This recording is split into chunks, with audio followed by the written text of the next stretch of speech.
Mike Detillier, I hope you're having a great Tuesday. Welcome into the game in T-Town. I'm doing great. Thank you, Ryan. Mike, your biggest takeaway from the weekend, just college football as a whole, maybe what was that number one thing that you learned on Saturday from around college football? Penn State can't finish games. I mean, come on, this is the third or fourth time.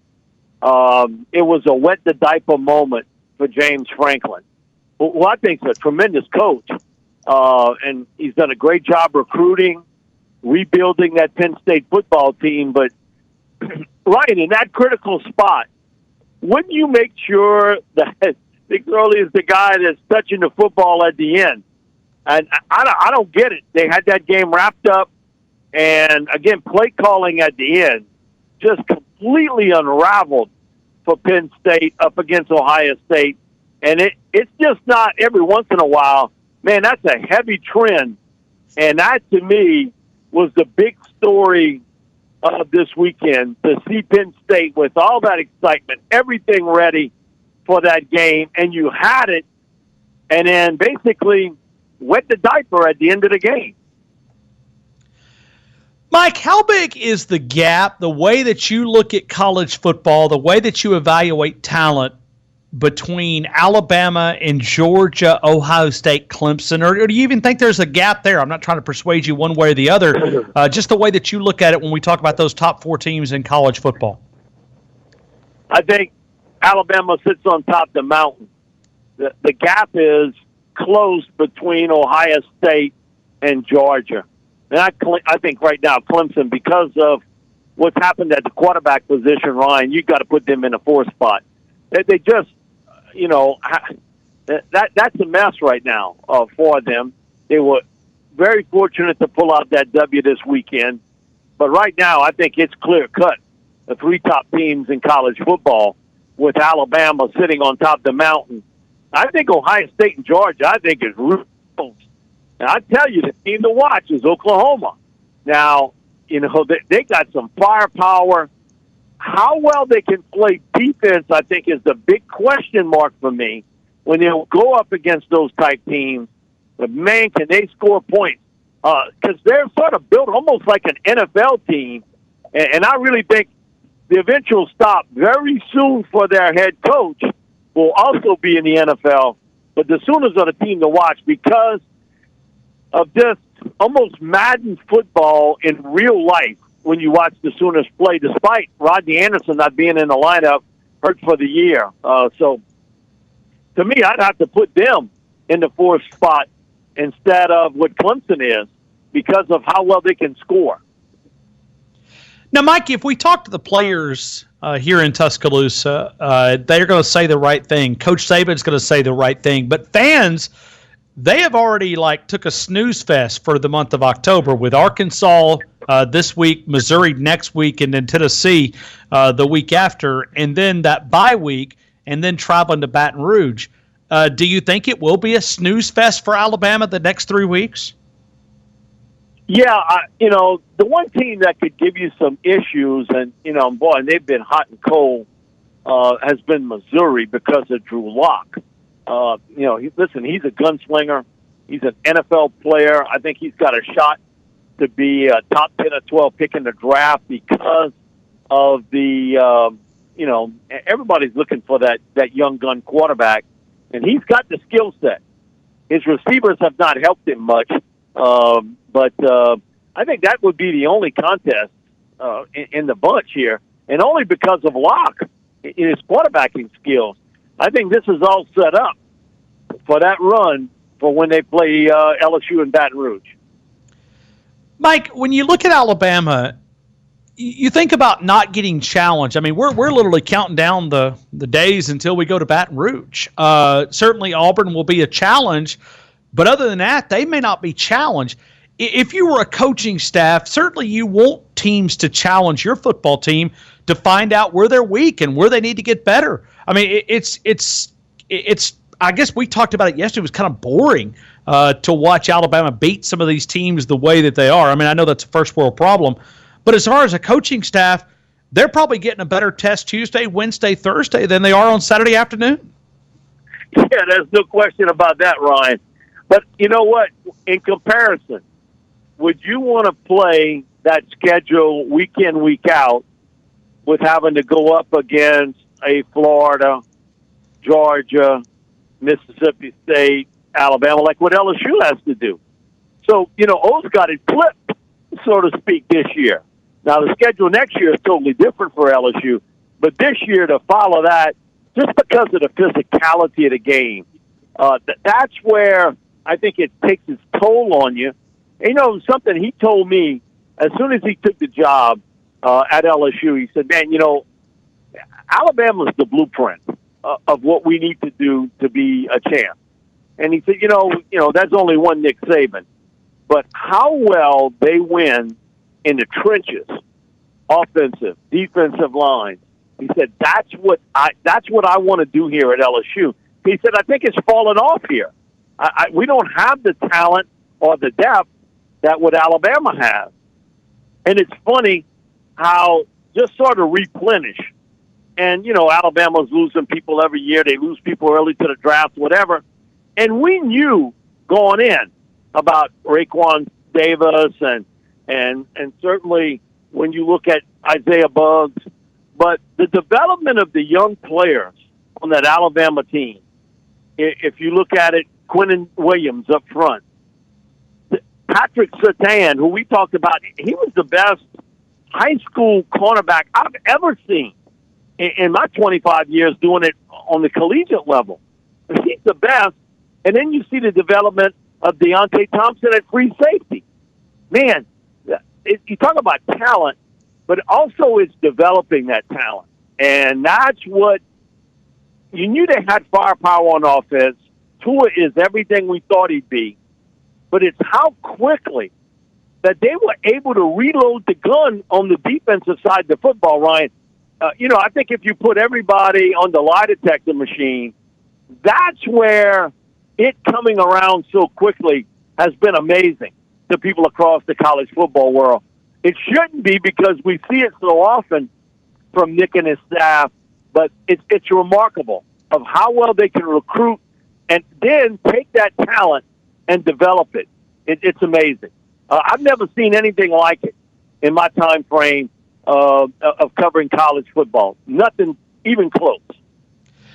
Mike, I know you were busy covering Ole Miss and LSU, a win that the Tigers were able to pull off 45-16. I'm just curious, from the limited time that maybe we've seen Jalen Hurts, from your perspective, the way that you evaluate quarterbacks, you've always given us great insight into the game of college football. How much difference do you see Jalen Hurts improving this year? I think he's made some improvement. A lot of that is timing. And I really believe that's been part of it. Also, too, he's gotten a little better on his reads and his recognition of coverages downfield. That part, I thought he didn't score real high on. But I think he's gotten better at that. So you've gotten better a little bit with the timing with your young receivers, also with your recognition of coverages downfield. No question about it. Ryan, he's starting at probably 75% of the schools in college football today. But you got a once-in-a-generational talent in Tua that, you're not going to beat him out for that starting position. But Jalen's made that improvement, and you can see it with a lot of things swirling around him. His ability to time up better with his receivers. I still think that he's better on the intermediate, longer throws than the short throws. And the fact that his recognition of coverages and what a team is going to give you defensively has greatly improved from his freshman year to now. When you look at LSU, they've got Florida this weekend, and then they'll get back home for 3 games. Florida at Florida in Gainesville, Georgia at home, Mississippi State at home, the bye week, then Alabama. What is the best-case scenario in those 4 games for LSU, in your opinion? Okay, can I rule out Alabama? In those 3 games, to come out of it 2-1. I think that's best-case scenario. That you beat Florida and Mississippi State and you play a close game to Georgia. right now you got to say Georgia's a better football team than LSU. I think a lot of LSU fans may want to debate you, but bottom line, Georgia's got more talent than LSU at this stage on both sides of the football, and I think they're a little bit better in the trenches, especially offensive line. Man, Ryan, it's unbelievable what the job James Craig has done as the offensive line coach at LSU. He's had 5 different starting offensive line units. To see how well this offense has really played has been remarkable. And a young quarterback who had no spring. He just came in, basically for the fall drills. So I think for LSU, best case scenario to hit Alabama would be 2-1. But Ryan, did anybody think this team would be 5-0? Nobody. Nobody. No. Well, most of us had Coach O fired by this point in the season. If you listen to a lot of the national pundits, I mean, they had him on the road. Yeah, those guys I don't listen to because, in essence, they don't know the LSU program most of the time, and they're shooting from the hip. They really do. They talk like they know, and the more I do national shows, Ryan, the more I have figured it out. These guys know less than some of the guys that cover, much less than the guys that cover them day to day. Now, they're getting fed information, and they're shooting from the hip on comments they have no clue about. None. Absolutely none. So, the stuff about, there'll be a 5-win or a 6-win football team, I never bought that. Now, I thought LSU 8 wins was going to be their mark. You look at it, they got a shot at 8 wins and maybe squeeze a 9th out somewhere. But I think everybody here knew that if anybody was going to get run off, it wasn't going to be Ed Orgeron. It may have been Joe Oliva, the athletic director, but it wasn't going to be Ed. Ed was going to have 2019 to try to restock this football team. But, all the national shows I did, when I said 8 wins, they were like, come on, you got to be kidding. Now today, because they said it because the schedule was so tough. Now is, Miami isn't as good as we thought. Auburn isn't as good as we thought. Well, wait a minute. If you thought that way a couple months ago and then you've changed your mind, maybe it's because LSU's a little bit better than you thought. But, listen, Ed, and he's not going to say it, but I can. I think a lot of people feel he's a caretaker coach, that he's there just for that short inlet time and that was going to be it. But I think they've found out he's pieced together a really good staff here, and he's got a legit quarterback in Joe Burrow and a legit kicker and Cole Tracy. That has been the big difference on this LSU football team from a year ago. Now, it's not they can't compare to Alabama.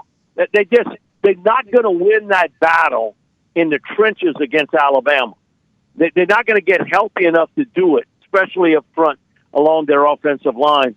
So to win a game like that or against Georgia, they're going to have to get help. That means turnovers. Well, Coach Mike, you look at Coach O for a minute. He's always been a great recruiter. If you put him in that state that you live in, that when we talk about per capita produces probably more professional athletes than any other state that is in our region. We talk about per capita. Isn't that a perfect combination with his attitude, the way that he connects locally with the public there in that state, the support that he's going to get? I mean, obviously, I would imagine the climate has changed quite drastically in the last couple of months. Yeah, I think, since the start of the season, I think, and he's even told me this, the response recruiting-wise has been so positive with it. And there were a lot of unknowns of what type of offense they would run, how things, if he was actually going to be back for 2019. So that has changed here. And you're right, 7 out of the last 11 years, 7 times Louisiana per capita has produced more NFL athletes than any other state, which is remarkable. That, you think about it, kind of a drop of a dime state here, and how well they've produced so many terrific football players, and how many coaches are here to recruit, athletes from out of state, like Nick, like Tom Herman. Gary Patterson is here in quite a bit. We see Mississippi State now with a bigger presence than ever. But I do believe that part of the game is set up for Ed to succeed. Now, he had to put the right people around him. He made a mistake last year in bringing in Matt Canada. Not only professionally, but personally. They didn't get along. You know, and sometimes we've all been in that spot, a talented individual, and you work with, but that's friction. And it was there between Matt and Ed. And he didn't trust Matt Canada, and Matt didn't trust him. And I think that vibe set off on this football team. And Matt Canada told me that he really wanted to start Miles Brennan, the true freshman at quarterback, over the senior Danny Etling. And that's not what Ed wanted. So you can see the friction here. Ed totally trusts Steve Ensminger. And Steve trusts Ed. And he's letting him piece together this offense. The other part of it is Steve Ensminger trusts Joe Burrow. And I think that's a big part of their success, of your offensive coordinator trusting that your quarterback is going to make those plays. I don't think Matt Canada had full trust in Danny Etling a year ago at all. And so when you have that combination, it wasn't good. It wasn't good for the football team. But I think, you know, you look with Dave Aranda, one of the best defensive coordinators in college football. James Craig has turned out to be a tremendous offensive line coach. It's all across the board. Bill Bush coming in to help with the safeties. And I think they have the next star player in college football, in Grant Delpit. Ed told me this 3 weeks ago. So, Mike, I've never given a safety that much latitude out on the field other than Troy Polamalu, who I had at USC. He said, in all my time, I've never given anybody that latitude more than Grant Delpit. He said, he's not good. He's a star. And so you think about a defense, and everybody brings up Greedy and Devin White, who are tremendous players. I think the star on this team, defensively, no question, been Grant Delpit at free safety. Mike, quickly, are you buying Kentucky? I mean, do you buy that this team can throw up some hurdles in front of the Dogs? I mean, do you see the potential there of the Wildcats? No, again, you got to throw the football to beat them. Yeah, I don't. That part of Kentucky's team, I don't trust. They can run the football well. They put a lot of heat on you, but you got to throw the football. You know, you got to be successful throwing the football. You know who they remind me a lot of? Those Les Miles coach teams at LSU, where they would win that 8, 9, 10 games, but in critical games where you had to have the gunslinger, I don't think Kentucky has that type guy. But they can run the football extremely well. They stop the run, put a lot of heat on the quarterback. Can their quarterback make plays? I think that's the big question mark, and I think that's why in that type outlet, Georgia's a better team.